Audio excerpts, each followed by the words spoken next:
நண்பர்கள் அனைவருக்கும் வணக்கம்.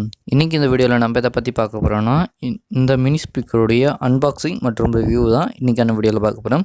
இந்த மினி ஸ்பீக்கர் யூஸ் பண்ணி எனக்கு என்ன ஃபீல் கிடச்சிது, அதுக்கப்புறம் இதில் இருக்க டிஸ்அட்வான்டேஜ் அட்வான்டேஜ் எல்லாமே இந்த வீடியோவில் ஃபுல்லாக பார்க்க போகிறோம். அதனால் வீடியோ ஃபுல்லாக வாட்ச் பண்ணுங்கள்.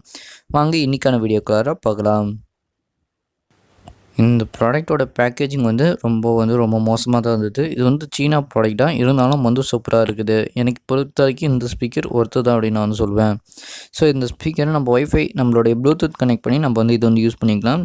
ஸோ இப்போ எப்படி கனெக்ட் பண்ணுறது அப்படின்னு பார்ப்போம். ப்ளூடூத் அப்படியே ஆன் பண்ணிட்டீங்கன்னா நம்மளுக்கு இங்கே கீழே பார்த்தீங்கன்னா THSO10 அப்படிங்கிற இருக்கும். ஸோ அதோட கனெக்ட் பண்ணிங்கன்னா இது அது கூட கனெக்டிங் ஆகிடுச்சுன்னா லைட் ஒரு இண்டிகேட் ஆகும். ஸோ பார்த்திங்கன்னா தெரியுது கீழே லைட் இண்டிகேட் ஆகும். ஸோ இந்த இண்டிகேட் மூலிமா நம்மளுக்கு இந்த ப்ளூடூத் ஸ்பீக்கர் கரெக்டாக ஆன் ஆகிடுச்சு அப்படின்னு அர்த்தம். ப்ராடக்ட்டோட ஸ்பெசிஃபிகேஷன் சொல்கிறதுக்கு முன்னாடி ஃபஸ்ட்டு இந்த ப்ராடக்ட்டோட சவுண்டு குவாலிட்டி, இந்த ஸ்பீக்கருடைய சவுண்டு குவாலிட்டி எப்படி ஆடியோ குவாலிட்டி நம்மளுக்கு எப்படி இருக்குது அப்படிங்கிறது பாருங்கள். எந்த ஒரு எடிட்டும் பண்ணல, அதில் இருக்க சவுண்ட் வச்சு தான் பண்ணியிருக்கோம். கேளுங்க.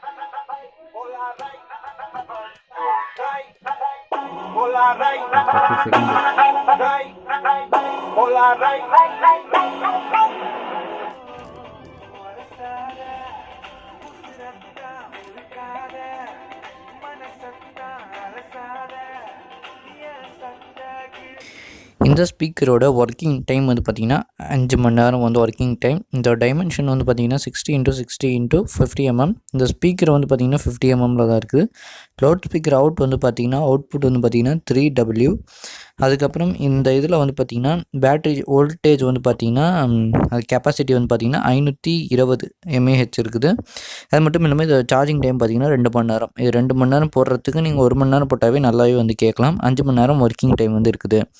ஸோ இந்த ப்ராடக்ட் பற்றி இன்னும் நிறைய சொல்லலாம். ஸோ இந்த ப்ராடக்ட் நான் யூஸ் பண்ணும்போது நல்லா நிறைய ஃபீல் பண்ணேன். ஸோ கேட்குறதுக்கும் நல்லா இருக்குது. ஸோ என்னை பொறுத்த வரைக்கும் இதில் எந்த ஒரு டிஸ்அட்வான்டேஜுமே இல்லை. ஆனால் இதோட பேக்கேஜிங் தான் கொஞ்சம் டிஸப்பாயின்மெண்ட்டாக இருந்தது. மற்றபடிக்கு இந்த பேக்கேஜில் இருக்கிறது எல்லாமே சூப்பராக இருக்குது. ஸோ இதில் கொடுத்துருக்கிறது நம்ம SD கார்டும் போட்டுக்கலாம். நம்ம எப்பயுமே கொடுத்துற அந்த சார்ஜிங் நம்மளுடைய போர்ட் வச்சியும் நம்ம இது சார்ஜ் பண்ணிக்கலாம். ஸோ ரொம்ப சூப்பராக இருக்குது. கண்டிப்பாக எல்லாம் வாங்கி பை பண்ணுங்கள். இதுக்கோட லிங்க் கீழே டிஸ்கிரிப்ஷனில் கொடுத்துருக்கேன். ஸோ செக் பண்ணி பாருங்கள். இந்த வீடியோ பிடிச்சிருந்துச்சுன்னா லைக் பண்ணுங்கள், ஷேர் பண்ணுங்கள், ஃபேஸ்புக் அண்ட் ட்விட்டரில் ஃபாலோ பண்ணுங்கள். தேங்க்ஸ் ஃபார் வாட்சிங்.